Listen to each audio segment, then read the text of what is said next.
Hello guide, तर कालच्या लेक्चरमध्ये आपण अर्धा लेसन बघितलेला आहे आणि पुढचा भाग आज आपण बघणार आहोत.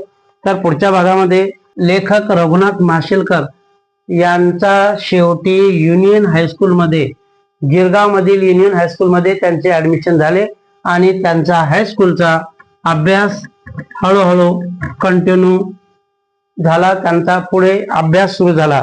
पण एवढ्या अडीअडचणीत शिक्षण घेत असताना सुद्धा यांनी खूप मेहनत करून शिक्षण आपले पूर्ण केले. त्यांची खोली खेतवाडीमध्ये, त्यांची जी खोली होती खूपच लहान होती, तरी सुद्धा एवढ्या छोट्याशा रूम मध्ये त्यांनी खूप मेहनत करून आपले पुढचे शिक्षण पूर्ण केले. युनियन हायस्कूल मधले जे शिक्षक होते ते खूप चांगले शिक्षक होते. त्यांनी लेखकाला चांगल्या प्रकारे गायडन्स केलं होतं आणि त्यामुळे त्यांना शिक्षणाच्याच बाबतीत त्यांचा पाया पक्का केला नाही, तर त्यांच्या जीवनाचा पाया, लेखकाच्या जीवनाचा पाया या ठिकाणी या शाळेच्या शिक्षकांनी त्यांच्या जीवनाचा पाया पूर्ण केला. म्हणजे शेवटपर्यंत, लास्ट टाइम तक के उनको ये ट्रिक उनके लाइफ में मरते दम तक के काम आने वाली थी. तो और उसके बाद में जो भी इनके सर जो भी स्कूल में जो सिलेबस पढ़ाते थे वो अच्छे से पढ़ाते थे और उनके समझ में आता था, और इसकी वजह से लेखक को एजुकेशन में और इंटरेस्ट ज्यादा आ रहा था. लेखक के स्कूल में हर शनिवार को एक यूनिट टेस्ट होता था. यूनिट टेस्ट लेखक के स्कूल में हर सैटरडे को एक एक यूनिट टेस्ट होता था.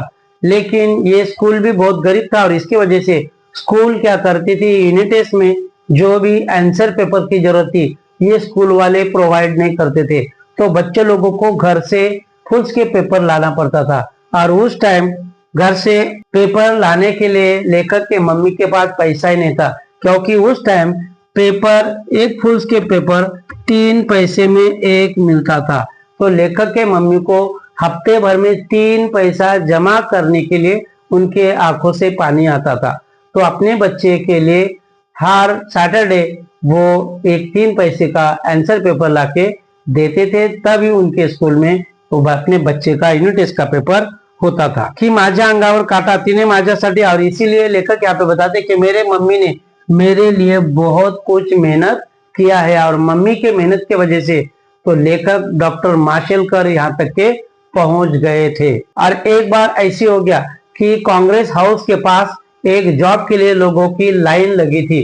कांग्रेस हाउस के पास उन्होंने एक नोटिस बोर्ड लगाया था कि लेडीज लोगों के लिए कोई जॉब की जरूरत है. तो लोगों ने सुबह से वहां पे लाइन लगाई थी और उसमें लेखक के मम्मी भी थी. लेकिन कांग्रेस हाउस जो है, सुबह के बाद में लाइन लगने के बाद में बहुत लोग लाइन में खड़े हो गए थे, और बाद में कांग्रेस के ऑफिसर आने के बाद में उन्होंने बताया कि लाइन में जितने भी लोग हैं वो लोग तीसरी से ज्यादा पढ़े लिखे हैं, तो ही वो लाइन में लग सकते, यही लोगों को काम मिल सकता है. और बाद में लेखक के मम्मी को बहुत गुस्सा आ गया कि मैं सुबह से यहाँ पे लाइन में खड़ी हूँ, और मुझे अगर थोड़ा सा जॉब मिलता तो मैं मेरे बेटे की एजुकेशन का खर्चा उठा सकती. लेकिन लेखक की मम्मी तीसरी भी पढ़ी लिखी नहीं थी और वो उसको वहां से वापस जाना पड़ा था. और उसी टाइम से उन्होंने एक प्रण लिया कि मैं तो एक पढ़ी लिखी नहीं हूँ, लेकिन मेरे बेटे को मैं अच्छे से पढ़ाऊंगी. तिने प्रत्यक्षात केलंय तसंच. माझ्यासाठी तिने घेतलेले कष्ट मी कोणत्या शब्दात सांगू. लेखक यहाँ पे बोलते कि मम्मी ने बहुत कुछ किया, बहुत मेहनत किया मेरे लिए.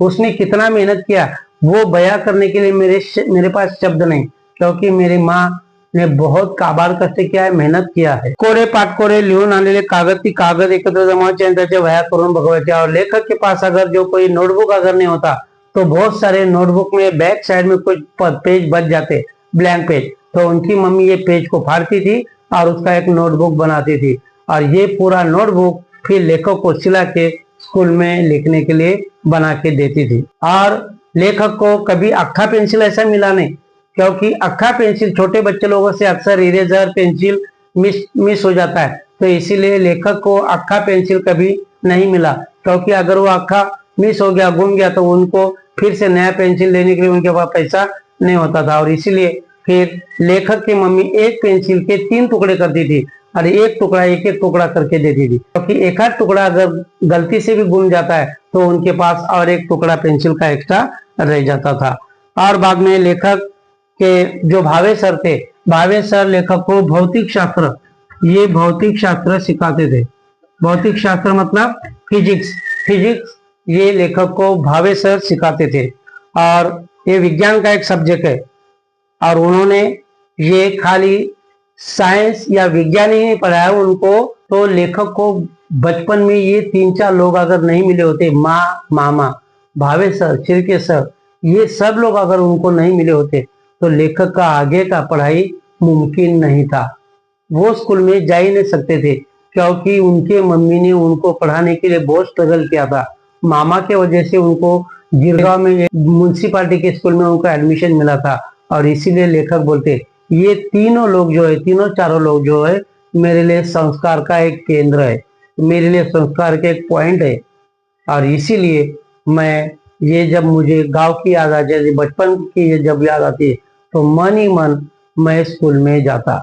मुझे पास्ट की याद आ जाती है और पास्ट की जब याद आती है तो मैं गांव में जाके मन से स्कूल में पढ़ने की कोशिश करता था। दोस्तों, इसी तरह ये लेसन आपको कैसा लगा, और अच्छा अगर लगा, नॉलेजेबल लगा, तो चैनल को लाइक करना है, शेयर करना है, सब्सक्राइब करना है। मिलते हैं ऐसे नेक्स्ट वीडियो में, तब तक के लिए बाय बाय।